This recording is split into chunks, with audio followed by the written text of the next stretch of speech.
Hi, welcome back, my dear students. I hope you are really excited. We're finally going to learn how to do CSS in our HTML, how to embed CSS, how to do all the properties and install our pages, right? It's going to be really awesome. Get really excited because what you are about to learn right now could change your life. You can make more money, and making more money could actually change your life, believe it or not. I'm not saying be a lover for money, but money can actually bring you happiness if you know how to use it. Because you can use money for bad things or good things, right? Hopefully, you're going to use it for good things. But, anyways, let's go ahead and start this, all right? So, feel good. Let's open our code editor, all right? And on this blank.html, let's do a save as.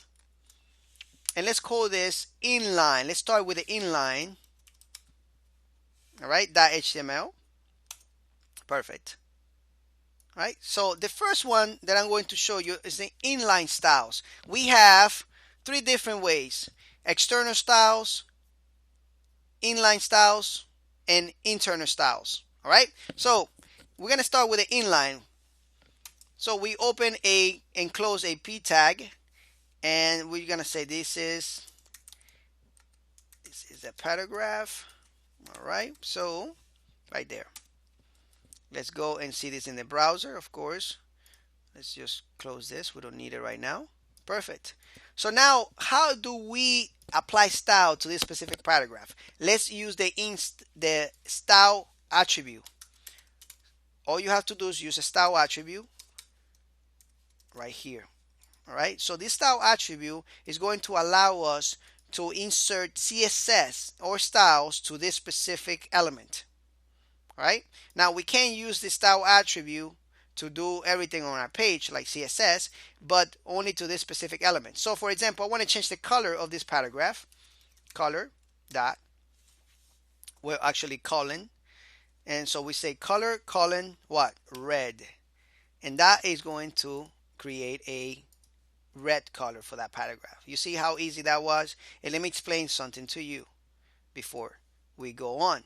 So now this is the property of the CSS, all right, or the CSS rule, and this is the value of it. All right, so the property and the value are divided by a colon. Always remember that. And now this is just an attribute with two double quotes around it, well, apostrophes, right? So there are many different ways that we can actually, many different properties and values that we can apply to this. We can apply many different colors. We can say this is black. All right, it's already black. We can say it's brown. All right, as you can see there, fresh. Blue. All right, we can even use other codes called hexadecimals, and we can say is 3, 4.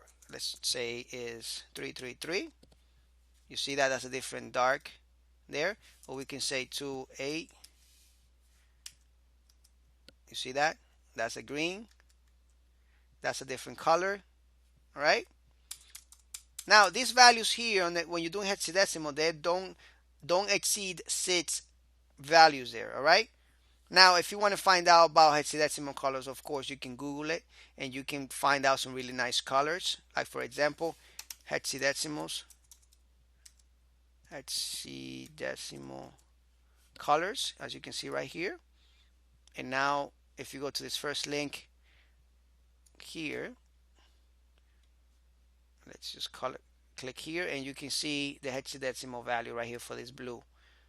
All right, we can get that nice green there. So let's do that. Let's copy and paste that, and you can come here, all right, and go to that element. It's just right there, and you can see that color there. All right, very actually the same as this color right here, right? All right, so that's how you can do colors there. But now keep in mind that we can do a lot of things to this text right here. Now, if you want to put more properties and values for this specific paragraph, you divide them by using a semicolon. So the semicolon is going to divide the properties and values. So now what we want to do is use another property, right? So another property would be font size. And then we divide the property and the value by what? By a colon. So the font size would be maybe 30 pixels, 30 px. All right, and the image is different. We don't have to put the px in the image, but here we do, because CSS takes other keywords to increase the size, and I'll show you that in a minute. But right now you can see the paragraph is huge, and we keep increasing this, and it gets bigger if we wanted to 100 pixels. All right, let's just bring that down to 24. All right, so keep in mind that we can't keep adding as many as we want, and we can probably add something like font weight to it. And now if you're wondering, if how do I know this? Well, just keep in mind that the more you use it, the more you learn about them. And there are many, many, many properties and values of CSS, and super easy to learn. All right, super easy. So now, anyways, so this is inline styles. All right, so keep in mind that you're only targeting this specific element. So if I have another element down here, this is another paragraph. If you have another element here, we go to the page, this is not styled at all. So you will use inline styles when you want to style just one specific element on an HTML page. All right, so anyway, thank you so much. In the next lecture, we are going to be doing internal styles. All right, so take care. Hopefully you enjoy this and learn a lot, and I'll see you in the next lecture. Take care.